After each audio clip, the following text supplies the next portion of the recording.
जेवणाची चव दुपटीने वाढवणारा आणि जिभेवर रेंगाळणारा अस्सल गावरान पद्धतीने बनवला बोंबलाचा ठेचा.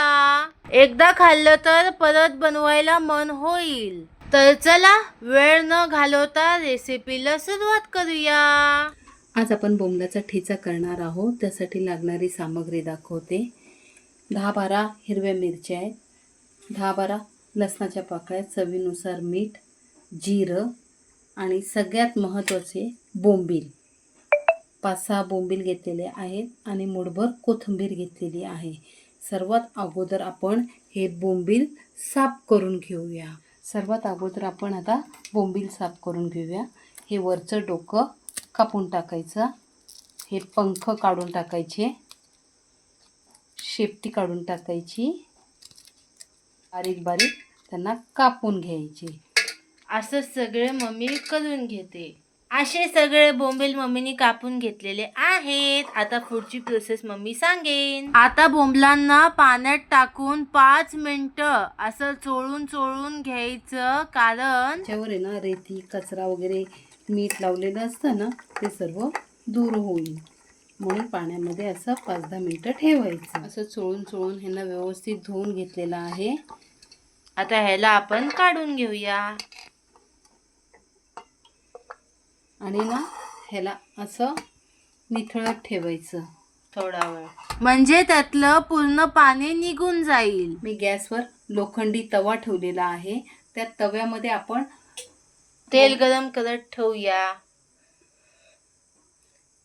तेल व्यवस्थित गरम करून झालं की आपण जे हे बोंबील निथळत ठेवले होते ते बोंबील असे तेलावर सोडून द्यायचे. सांभाळून हा, चटका लागू शकतो. असं मस्त पैकी तेलावर व्यवस्थित त्यांना फ्राय करून घेऊया. आता आपले बोंबील झालेले आहेत. आपण बाजूला करून घेऊया. असं बाजूला केलं की त्यातलं एक्स्ट्राचं तेल निघून जातं. आता ह्याच्यावरती मम्मी काय करायचंय ते सांगेन पुढं. आता ह्यामध्ये ना एक्स्ट्रा तेल आहे ते मी थोडं काढून घेते. काढून घ्या. तिथं आपलं बोंबीलचं तेल निघतंय तोपर्यंत आपण इथं मिरची तळून घेऊया.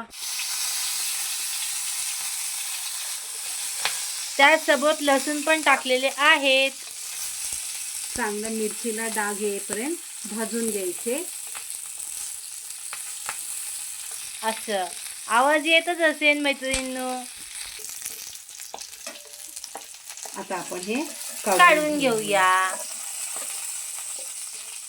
बाजूचे बोंबील पण काढून घ्यायचे. आणि थंड झालं की ह्यांना आता आपण ओबडधोबड मिक्सरमधून फिरवून घेऊया. आपलं हे मिश्रण थंड झालेलं आहे. आता हे मिश्रण आपण मिक्सरमधून जाडं भरडं वाटून घेऊया आणि बरोबर जिरं सुद्धा वाटून घ्यायचं आहे.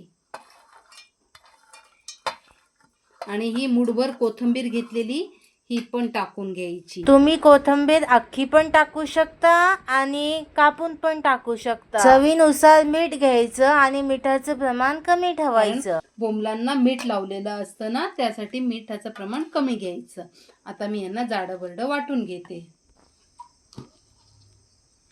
हे बघा, असे थोडेफार बोंबील राहिले पाहिजे त्यात.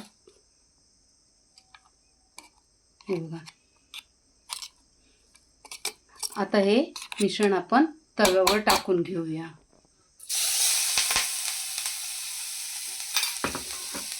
आणि 2 मिनिटं आहे ना ह्याला व्यवस्थित असं आपण भाजून घ्यायचं.